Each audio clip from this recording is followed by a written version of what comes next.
Okay, we're group 10. This is for machine design, our gearbox.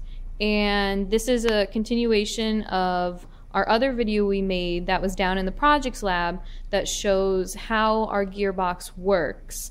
And our setup was just like you see in this video, and we had it all clamped down to the benches there. So as you can see on the left here, we have an air engine that has output speed of 368 RPM. That was then the input speed into the gearbox.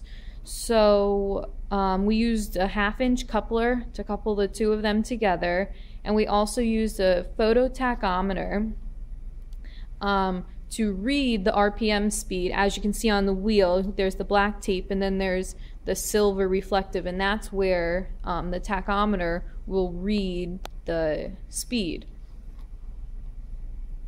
So the second input to the gearbox was the electric motor, and once again this had an output speed of 368 RPM, and that was the input into the gearbox. This also used the 1/2-inch coupler in order to connect the motor to the gearbox, and the tachometer was also used for this in order to get the speed, and the blue tape on the motor was what was used to get the speed from, and there's a cut in the tape which allowed to get the speed.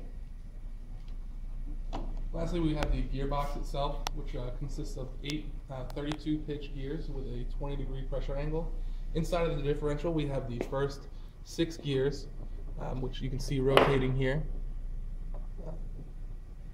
And when you input it in here, the differential itself has a base ratio of -1. So as you turn it, if you hold it still, the other side rotates in the opposite direction at the exact same speed. In this case, we tested with both inputs moving in the same direction at a constant 368 revolutions per minute. And you can see that at that point, the armature of the differential moves at a 1-to-1 ratio, so it would also have been spinning at 368 degrees. Then the two outer gears here, we have the 48 tooth gear and the 96 tooth gear. As they spin, they reduce the overall inputs by 2, which netted us a total output at this sprocket of 184 revolutions per minute. Once again, the tachometer was used to measure, and the blue tape here allows the photosensor to pick up the speed of the spinning gear ratio.